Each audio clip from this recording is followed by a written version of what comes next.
Hey there, Thursday Church Sound Guy here, and I just wanted to create a quick video on how to hold a microphone. Now with the singers and the band, I work with them, there's some things they do, but this is really targeted at people who are speaking on stage with a handheld microphone.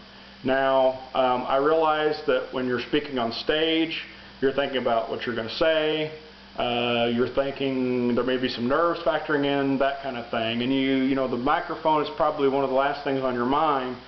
But if you want to be heard, and you want to be heard clearly, it is an important part of your speaking on the stage. So anyway, on to this video. And by the way, I'm just talking through my camera mic. This mic's just for demonstration purposes here. So anyway, let's go ahead and get started. And the very first thing I want to say is the microphone, as obvious as this sounds, it has to be in front of what it's trying to pick up to work properly. And in this case, it has to be in front of your mouth and your voice to pick that up properly. So anyway, ideally, the first thing you want is about a 45-degree angle, you know, something like this. You don't want it way out here. You don't want to be eating it where it's touching your lips here. It can get a little bassy with some voices if we do that. Again, ideally here, you know, 3 or 4 inches, and there you go. Now I understand some nerves may factor in. You may be a little shaky in your hands. You may want to rest the mic. That's fine. If we can't do the 45-degree angle thing, and we do want a home base, you know, this is not it. Your voice is coming out here, and the mic's down here. That does not work. So what we do in that case, we put it here on our chin. Now, again, ideally the 45-degree angle is ideal. But, you know, I saw on a late night show the other night a comedian, he did right on his chin like this. So that will work. So do that. Now, another thing, when you're talking, the microphone has to stay in front of your mouth. So if your head moves, that microphone moves with your head, stays in front of your mouth. You know, if you're a person that talks with your hands, talk with your left hand.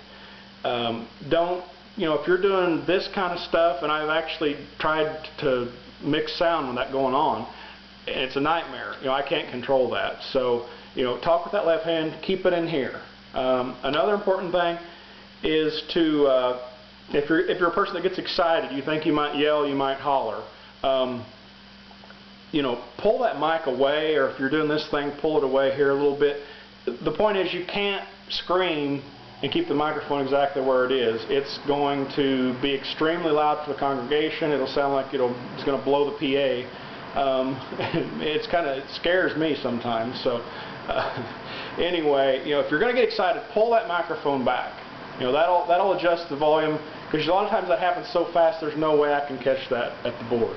Another thing, if you're up there with multiple people and you're not talking, you know, just hold the mic. Ideally, just, you know, hold it back or hold it down here. Don't hold it at your side. That's going to lead to potential feedback. Don't fiddle with the mic. Don't sit there and play with it, because I've had cases where you're hearing, and especially when there's back and forth. You know, I can't bring the mic down to make up for the racket from people touching the microphone, because once they start talking, then I may not be quick enough to get them back to the PA. So anyway, that's just some tips. I hope it's helpful. I'm easy to work with. If you have any questions, let me know. Again, hope this is helpful. Thank you for listening, and take care. See you at church.